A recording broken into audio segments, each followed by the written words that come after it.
Pengusutan kasus dugaan korupsi mantan Jampitsus Febri Adriansyah dilimpahkan ke Kejaksaan Agung.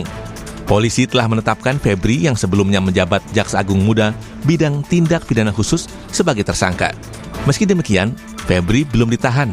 Berbeda dengan tersangka lainnya, Don Rito telah berada di rumah tahanan Polda Metro Jaya. Meski kasus dilimpahkan ke Kejaksaan Agung, KPK menegaskan akan melakukan pengawasan atau supervisi dalam penyidikan kasus ini. Berarti Jumat pagi, Komisi Pemberantasan Korupsi menerima undangan, ini undangan resmi dari Direktorat Kriminal Khusus atau Dirkrimsus Polda Metro Jaya, ya, yang ditujukan kepada pimpinan terkait dengan adanya kewenangan yang dimiliki oleh KPK, ya, itu terkait dengan koordinasi dan supervisi dalam penanganan perkara di APH lain. Supervisi KPK juga disampaikan Komisi 3 DPR saat mengumumkan pembentukan Panitia Kerja atau Panja untuk mengawasi penanganan perkara dugaan korupsi yang melibatkan ex-Jaksa Agung Muda bidang tindak pidana khusus Jampitsus Febri Adriansyah. Ketua Komisi 3 DPR Habibur Rahman bilang pengusutan juga akan disupervisi oleh Komisi Pemberantasan Korupsi KPK.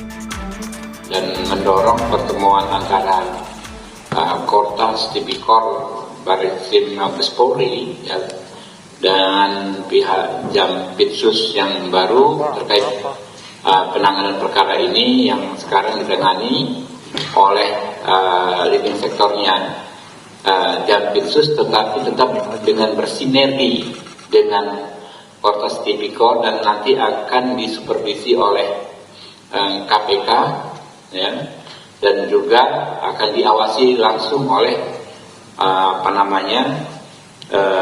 panja yang akan kita bentuk dalam rapat ini. Sementara itu, mantan Ketua KPK Abraham Samad mendesak pengusutan harus dilakukan transparan dan dapat dipantau langsung oleh publik. Perlu ada transparansi yang jelas ya tentang perkara-perkara pokoknya.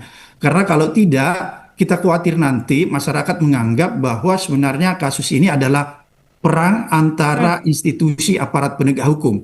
Oleh karena itu, menjadi penting bahwa kasus ini harus ditelusuri dengan adil, dibuka secara adil, agar supaya masyarakat bisa mengawasi, bisa mengikuti dengan baik, agar supaya ketika kasus ini bergulir sampai ke pengadilan, ada trust masyarakat bahwa kasus ini benar-benar kasus korupsi.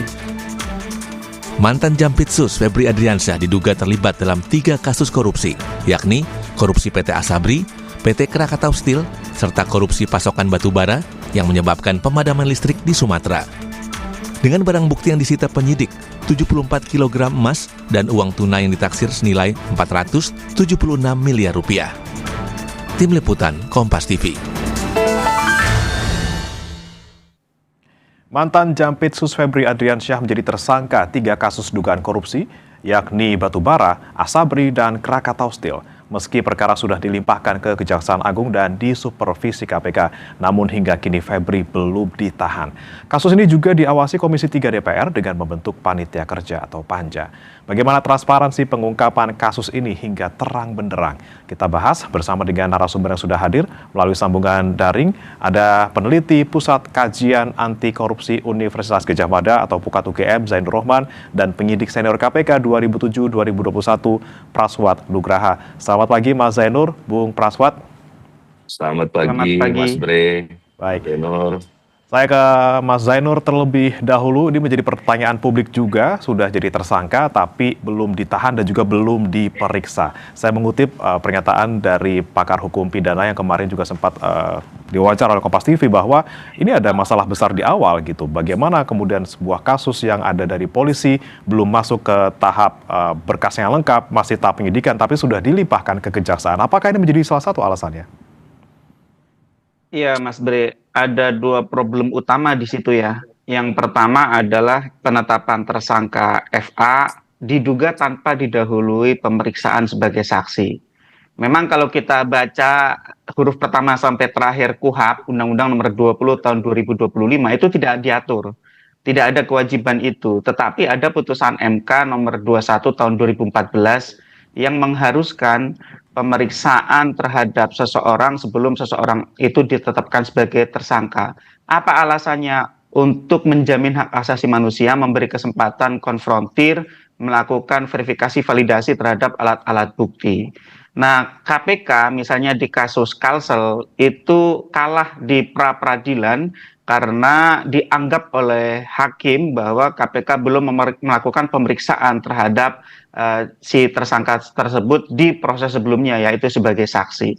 Tentu di sini kita kemudian bertanya-tanya kenapa seperti penetapan tersangkanya itu sangat singkat. Oke lah, memang harus cepat karena ditunggu oleh publik, tetapi seharusnya dilakukan pemanggilan, kemudian diperiksa, baru kemudian ditetapkan sebagai tersangka. Meskipun tidak diwajibkan oleh KUHP, tapi karena diikuti oleh hakim-hakim pra-peradilan, ada resiko nanti kalau diuji di pra-peradilan maka akan ada kemungkinan itu bisa lepas. Yang kedua adalah pelimpahan di tahap penyidikan, separuh jalan di penyidikan Kokarta Speedcore, yang separuh jalan akan dilanjutkan di penyidik oleh kejaksaan. Tentu ini tidak ada dasar hukumnya sama sekali. Silakan buka Undang-Undang Polri, Undang-Undang Kejaksaan, KUHP, Undang-Undang Tipikor, tidak ditemukan satupun dasar hukum yang menjadi landasan untuk melimpahkan perkara di tengah jalan. Yang boleh adalah kalau penyidikan di penyidik Polri-nya sudah tuntas, kemudian P21 diserahkan kepada kejaksaan untuk dilakukan penuntutan. Sehingga kalau seperti itu boleh. Nah, sedangkan yang sekarang sedang diupayakan oleh Polri dan kejaksaan adalah pelimpahan di tengah jalan. Nah, pelimpahan di tengah jalan ini juga sangat berisiko di-challenge oleh tersangka karena tidak ada dasar hukumnya. Selain itu, Mas Bre, yang paling substantif dari pelimpahan itu adalah kekhawatiran publik bahwa institusi kejaksaan apakah bisa bertindak dengan independen menyangkut orang dan atau orang-orangnya sendiri. Apakah ini tidak jeruk makan jeruk, Mas Bre? Kalau Jampitsus ditangani oleh pihak kejaksaan yang akan ditangani oleh kejaksaan Jampitsus juga gitu ya. Nanti kan yang akan memeriksa berarti mantan anak buahnya Febri Adriansyah. Yang kedua, apakah Febri Adriansyah di dalam diduga melakukan tindak pidana korupsi itu bekerja sendiri, Mas Bre? Afiliasinya siapa tahu ada orang yang afiliasi sama Eva gitu ya, Mas?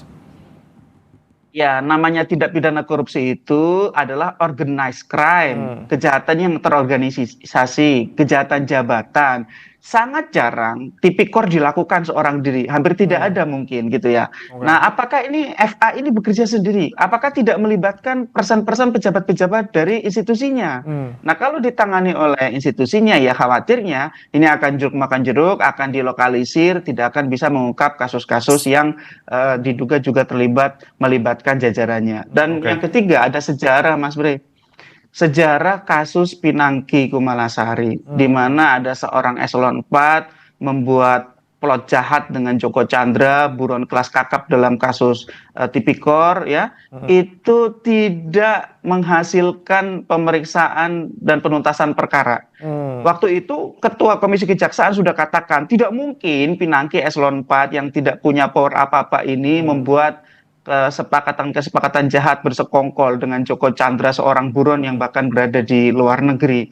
Harus diperiksa dong keterlibatan pejabat-pejabat yang jauh lebih menentukan yang memiliki kewenangan di atas Pinangki atau di institusi kejaksaan. Tapi sampai proses pengadilannya selesai, semuanya sudah dianggap tuntas, itu hanya berhenti di Pinangki. Ya kenapa? Karena memang susah bagi sebuah institusi untuk dapat bertindak secara fair terhadap anggota institusinya sendiri. Ada yang namanya esprit de corps, susah untuk independen, susah untuk menghindarkan konflik of interest. Sehingga sama sekali dari sisi substansi tidak tepat pelimpahan di tengah jalan penanganan perkara dari penyidik dari Polri ke kejaksaan. Itu tiga masalah utama yang kita soroti terkait pertama soal pemeriksaan yang belum dilakukan oleh polisi ke FA, kemudian ada juga pelimpahan di tahap penyidikan, dan ketiga tadi soal independensi. Nah, saya mau tanya ke Bung Praswat. Bung Praswat, Anda melihatnya seperti ini ketika sudah ada masalah-masalah seperti ini di awal, apakah ini seakan-akan seperti kita mau lari, udah tahu mau pingsan, tapi tetap lari? Saya pikir begini, Mas Bre, yang harus kita cermati bersama juga publik harus sadar bahwa sprindiknya ini keluar di tanggal 4, lalu ditutup atau dialihkan penyidikannya di tanggal 11. Jadi hanya 7 hari. Bayangkan apa yang kemudian bisa dilakukan oleh teman-teman penyidik dalam hanya waktu 7 hari. Dan hal ini terjadi karena apa? Karena ya satu-satunya alasan adalah karena adanya intervensi politik. Jadi penegakan hukum ini sudah tidak lagi relevan kita diskusikan di sini, karena memang tidak ada yang bisa dilakukan dalam waktu 7 hari. Termasuk kayak misalnya pembahasan dari Mas Zainur tadi, belum ada pemeriksaan tersangka, terus juga ini rawan di pra-peradilan kan, terus juga ingat bahwa kemudian belum ada yang ditahan. Jadi kalau misalnya kemudian seperti ini situasinya, tersangkanya belum ditahan, maka tidak ada argo. Kalau bahasa kami itu di KPK, kalau ada OTT kan ada argonya. Jadi 1 kali 24 jam harus ditetapkan tersangka, lalu berlakulah 20, 40, 30, 30. Total 120 hari harus limpah ke kejaksaan. Nah ini nggak pernah ada. Jadi memang maka bisa berlarut-larut seperti kasus Firly Bahuri. Sampai sekarang tidak ada penahanan. Sprindiknya jalan dan tidak ada penahanan. Juga konsekuensi logisnya adalah ketika tidak ada penahanan, maka tidak ada argo, jadi tidak ada waktu time limit yang bisa kita tunggu. Jadi menunggu sesuatu yang tidak pasti, lalu kemudian di tengah-tengah itu ada upaya pra-peradilan. Terus juga secara substansi juga kalau misalnya diuji di pengadilan, mengapa sprindiknya hanya 7 hari itu sudah sulit itu dijawab. Jadi tanggal 4 dikeluarkan sprindik, tanggal 11 dialihkan. Artinya kan ada, misalnya kalau kita berasumsi bahwa memang ada kelemahan proses penyidikan yang mungkin aja karena cuma 7 hari lalu dialihkan atau ditutup gitu. Nah, jadi hal-hal seperti ini memang harus dikritisi bersama. Lalu kemudian misalnya kalau kita berbicara, oke lah teman-teman, saya yakin lah secara substansi, secara teknis atau secara profesionalisme itu teman-teman di Jampitsus maupun teman-teman di Korpas itu sudah sangat profesional sekali, sudah tidak usah lagi kita bahas soal kompetensi dan capability. Tapi yang perlu kita ingat bahwa Bapak Jampitsus saat ini masih berstatus jaksa aktif, jadi dia hanya mundur dari jabatannya, tapi tetap sebagai seorang jaksa berbintang 3 ya, memiliki jabatan tinggi dan punya rentang panjang mungkin sekitar 30-an tahun something berkarir, dan pastinya akan ada uwah dan akan ada sungkan untuk melakukan pemeriksaan terhadap jenderal bintang 3 dan lain-lain. Nah ini yang hal seperti ini memang juga nggak bisa kita anggap tidak ada. Ini adalah sesuatu yang nyata di dalam lembaga penegak hukum. Kita ada struktur yang ada junior, ada senior, ada kepangkatan, ada garis komando yang juga harus kita hormati di dalam proses penegakan hukum, terutama bagi kami para penyidik. Itu nyata sekali bahwa memang sangat sulit untuk memeriksa atasan sendiri. Nah, ini juga yang perlu kita cermati, tinggal bagaimana kemudian solusinya terhadap ini. Solusinya ada di pasal 10A sebenarnya di Undang-Undang 19 2019. KPK memiliki kewenangan untuk mengambil alih, misalnya kasusnya terkait penegak hukum, menyita perhatian publik ya, dan kasus ini juga berlarut-larut. Dan saya pikir sepertinya kayak kasus Firly Bahuri misalnya itu sudah masuk dalam subjeknya pasal 10A 2009 Undang-Undang 19 2019, namun tidak bisa juga dilakukan karena tidak sesederhana itu rupanya untuk melakukan proses pengambil alihan. Nah, hari ini kita bertanya, sekarang politik sedang mengendarai hukum atau hukum yang sedang mengendarai politik? Karena 7 hari sprindik ini udah tidak bisa lagi diperdebatkan, pasti ada intervensi politik. Gitu. Nah ini nanti akan saya tanyakan ke Bung Praswat gitu, soal kapan seharusnya nanti KPK bisa mengambil alih kasus ini misalnya gitu ya. Tapi saya ke Bung Zainur dulu. Kalau misalnya kita lihat dari awal pelimpahan kasus dari polisi ke kejaksaan ini sudah dalam tanda kutip salah seperti itu. Ini seperti apa kalau pandangan Mas Zainur? Apakah ini sebuah ketidakcermatan karena tekanan dari publik yang begitu besar, ayo tersangka dong, seperti itu, atau justru ini ada by design di belakang supaya kasus ini mandek sebelum berkembang dan juga mungkin lokalisasi hanya nanti akan berhenti di mantan Jampitsus saja? skenario-nya bisa ditebak oleh publik dengan berbagai tipe ya. Tapi saya melihat mungkin saja ini adalah penyidik Polri yang penting segera tersangkakan agar FA ini tidak mudah untuk lari dari jerat hukum, karena sepertinya antara Polri dan Kejaksaan semacam didamaikan oleh kekuatan politik agar mereka tidak membuat kegaduhan. Maka solusinya FA-nya harus mundur, kemudian Polri harus menyerahkan perkaranya ke Kejaksaan. Jadi itu menurut saya semacam win-win solution bagi dua institusi ini, tetapi tentu yang dirugikan adalah penegakan hukum itu sendiri. Artinya yang rugi ya rakyat gitu ya. Jadi ini saya lihat ada upaya untuk menjaga suasana agar tetap damai, hubungan kelembagaan antara Polri dengan Kejaksaan tetap baik, tetapi di lain sisi Polri juga mendapatkan skor, yaitu dengan menersangkakan FA. Nah, ini bukan merupakan jalan penyelesaian hukum. Kalau jalan penyelesaian hukum itu ditempuh dengan baik, ya kalau misalnya Polri memang mau menyelesaikan perkaranya, itu punya dasar hukum yang sangat kuat. Selesaikan sampai P21, sampai bisa dilakukan pelimpahan tahap 2 untuk dilakukan penuntutan.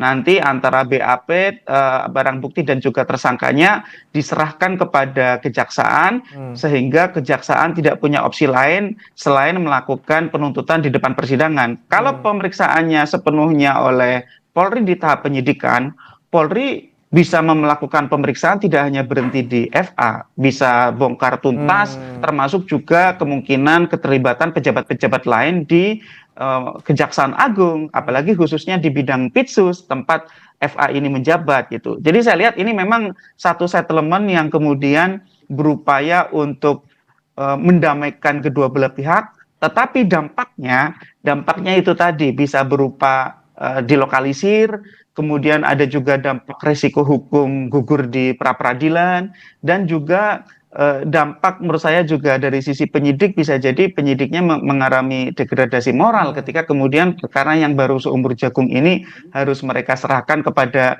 lembaga lain, dengan kemungkinan perkara itu tidak akan bisa tuntas seperti sejarahnya penanganan perkara Pinangki Komalasari, seorang jaksa eselon 4 yang kasusnya begitu ramai tetapi ujung-ujungnya tidak menghasilkan penanganan perkara yang tuntas, Mas Bre. Oke, nah ini tadi yang saya gantungkan ke Bung Praswat soal kalau kita lihat dari awal sudah ada pesimistis gitu, ini kasusnya bakal sampai ke penuntutan ataupun misalnya persidangan, misalnya gugur di tengah jalan, ada pra-peradilan seperti itu. Kita udah tahu dari awal nih, Bung Praswat, ada potensi seperti itu. Kapan KPK bisa masuk dan kemudian kapan ataupun apa kemudian mekanisme yang bisa dilakukan KPK seperti apa untuk bisa mengambil alih kasus ini?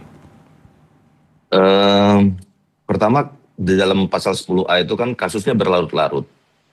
Kasus berlarut-larut ini subjektif ya, masih bisa 1 tahun, bisa 2 tahun, bisa 3 tahun. Yang kedua juga kemudian itu menarik perhatian publik. Ketiga, pasti udah masuk nih menarik perhatian publik. Ketiga terkait dengan penegak hukum, lalu ada intervensi politik. Nah, 4 penilaian ini kan dinilai secara subjektif oleh teman-teman di KPK, oleh pimpinan KPK. Dan ini juga diajukan di supervisi juga berkali-kali juga. Jadi harus ada tahapan pertama itu harus dilakukan supervisi, lalu dilakukan supervisi terus berlarut-larut, maka KPK kemudian bisa mengeluarkan surat pengambil alihan perkara. Namun juga hal ini secara teknis di dalam undang-undang clear, di pasal 10A itu clear, tahapan-tahapannya clear. Tapi secara teknis, siapa yang bisa menjamin misalnya ketika KPK melakukan supervisi dan koordinasi ke Kejaksaan Agung, lalu Kejaksaan Agung tidak resisten. Atau misalnya KPK mau melakukan gelar perkara bersama, itu misalnya diulur-ulur jadwalnya tidak ada begini, misalnya penyidiknya sedang keluar kota dan lain-lain. Nah, hal-hal seperti teknis seperti ini, Mas Bre, itu yang sulit sekali untuk kita ukur kapan KPK di titik apa, di waktu yang mana yang bisa kemudian KPK mengambil alih. Jadi proses penegakan hukum itu tidak seindah apa yang ada di atas apa yang dituliskan di undang-undang. Jadi memang seperti mana duluan ayam atau duluan telur melihatnya gitu. Nah, hal-hal seperti ini juga yang membuat kita kemudian benar kata Mas Bre tadi atau Mas Jainur tadi ngomong bahwa 7 hari sprindik ini pasti membuat teman-teman penyidik di tingkat pelaksana dan di lapangan itu sangat-sangat pesimis dan sangat-sangat frustasi mungkin ya, karena yang kita harus ingat bahwa proses friksi di bawah kan juga sangat keras sekali. Dalam proses penggeledahan tuh ada tentara datang, ada TNI masuk ke dalam gelanggang lah, bahkan masuk sampai ke Polda Metro Jaya. Terus juga di situ juga kita lihat ada tarik-menarik pada saat penggeledahan, ada friksi sedikit, perdebatan kenceng, dan teman-teman secara psikologis, teman-teman di bawah ini, penyidik pelaksana di lapangan ini Mas, itu dalam proses penggeledahan atau dalam pelaksanaan tugas di lapangan itu bahkan mempertaruhkan nyawa. Jadi keselamatan mereka juga dipertaruhkan di situ. Jika terjadi misalnya worst skenario tembak-menembak atau apa, terjadi kekerasan yang nggak bisa kita hindari, itu kan mereka di sana ada keluarganya di rumah yang mengharapkan mereka untuk pulang sehat-sehat saja gitu ya. Mereka juga tulang punggung keluarga mungkin. Nah, ketika proses penegakan hukum yang sudah dilakukan sebesar itu pengorbanannya, teman-teman Kortas, ya termasuk teman-teman jaksa juga, teman-teman Jampitsus juga yang sehari-hari melakukan proses penyidikan, itu kan mempertaruhkan keselamatan dirinya bahkan dan keluarganya.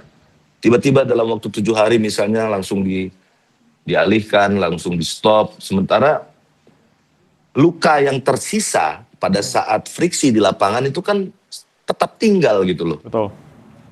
Lukanya itu kayak misalnya ada ketersinggungan saat di lapangan, ada benturan dengan perwira TNI tertentu gitu ya, atau misalnya dengan teman-teman dari perwira dari kejaksaan juga datang juga.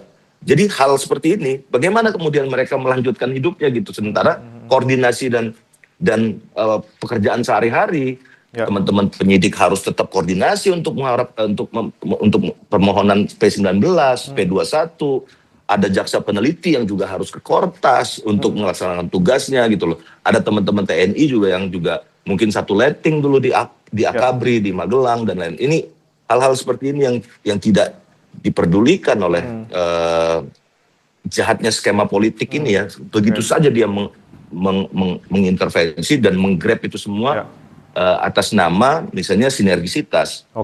Sementara sinergisitas itu bukan untuk mendamaikan antara penjahat dan gitu ya, dan penegak hukum gitu ya. Itu kan bukan sinergisitas penegak hukum dan penjahat, tapi sinergisitas kan antar penegak hukum, bukan kemudian mereka harus sinergi bersinergi untuk memberantas ya, bukan bukan untuk biar kompak, biar sama-sama untung seperti itu. Bukan sinergi antara kebaikan dan keburukan gitu.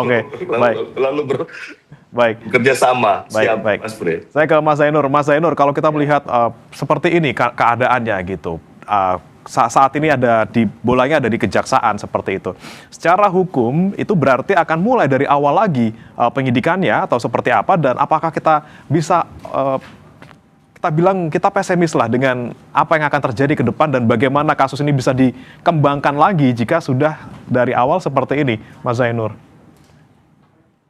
Ya, kalau sudah dimulai penyidikannya oleh Polri, sudah ada penetapan tersangka, tentu tidak bisa dong dimulai penyidikan dari awal oleh kejaksaan, kecuali penyidikan di Polri-nya dihentikan terlebih dahulu dengan mengeluarkan SP3.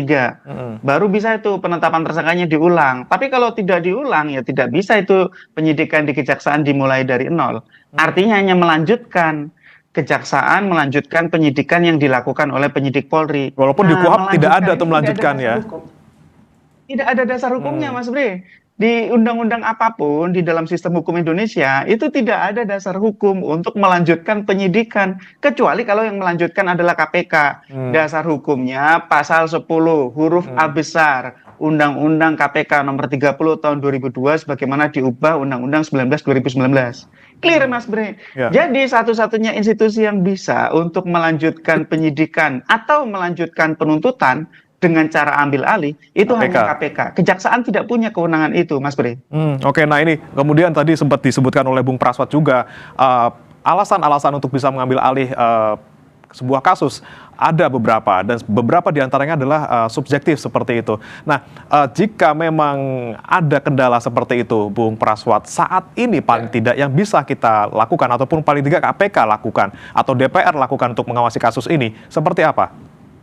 Saya pikir dibentuknya panja sudah benar, dan KPK juga sudah masuk per tanggal 10 ya kalau nggak salah ya, sebelum penetapan tersangka, itu ada undangan resmi kepada Deputi Penindakan, kepada pimpinan juga untuk masuk ke dalam supervisi. Nah, ketika kemudian KPK sudah ikut masuk ke dalam supervisi ke Kortas, artinya kan memang sudah masuk dalam proses pengawalan nih. Termasuk panja DPR juga sudah membentuk ya, Komisi 3 kemarin, Pak Ketua Komisi, kemudian sudah konversi juga. Tapi secara teknis, Mas Bre, jadi secara teknis ini, maksud saya secara real di lapangan, karena sebelumnya saya adalah penyidik, proses penegakan hukum atau proses pengambil alihan atau proses pengawasan itu nggak sesederhana apa yang tertulis di undang-undang. Kayak kata saya tadi, ketika KPK misalnya masuk dalam proses supervisi koordinasi supervisi perkara, gelar perkara bersama nih. Sebelum ini kita ngomong satu tahapan sebelum kemudian diambil alih, keputusannya diambil alih. Jadi begitu gelar perkara bersama aja, kalau misalnya jadwalnya tidak ketemu atau misalnya di ayun gitu ya, ditunda-tunda, sengaja ditunda dengan alasan sedang luar kota, nanti bulan depan lagi ada ulang tahun misalnya kemerdekaan Indonesia gitu ya, tanggal 17 Agustus. Maka semua penyidik harus jadi panitia 17 Agustus gitu. Terus nanti ke Februari, September ada apa, terus Januari tahun baru, Februari Ramadan datang gitu. Jadi terus nanti dia berlarut-larut. Sementara juga untuk pimpinan KPK untuk mengeluarkan surat pengalihan perkara itu ya, pengambil alihan perkara tidak sesederhana itu, harus ada gelar perkara dulu di koordinasi supervisi, dan si pihak penegak hukum asal yang sedang melaksanakan penyidikan itu harus juga menyerahkan alat buktinya, BAP, siapa saja yang sudah diperiksa dan lain-lain. Oke, paling tidak supervisi yang dilakukan sekarang, Mas, ini adalah menjadi salah satu langkah awal gitu paling tidak untuk KPK sudah dilakukan, bisa nanti ujung-ujungnya bisa mengambil alih kasus ini. Kita tidak tahu ke depannya. Kita harapkan tanggal semoga 10 kemarin sudah dilakukan. Oke, kita harapkan semoga langkah-langkah pengawasan ini yang dilakukan oleh KPK maupun DPR juga bisa paling tidak memastikan yang berjalan sekarang bisa berjalan sesuai apa adanya, walaupun kita tahu ujungnya seperti apa gitu ya. Kita harapkan semoga semuanya berjalan lancar dan juga profesional. Terima kasih Mas Zainur Rohman, peneliti Pukat UGM, dan juga Bung Praswat Nugraha, penyidik senior KPK 2007-2021 sudah bergabung di Sapa Indonesia Pagi. Selamat pagi, salam sehat selalu. Selamat pagi Mas Bre, selamat pagi Mas Zainur. Saudara, Sapa Indonesia Pagi masih akan kembali dengan informasi seputar Pesta Bola Dunia. Final dini akan tersaji saat Prancis berjumpa Spanyol di semifinal Pesta Bola Dunia 2026. Mbappe melawan Yamal.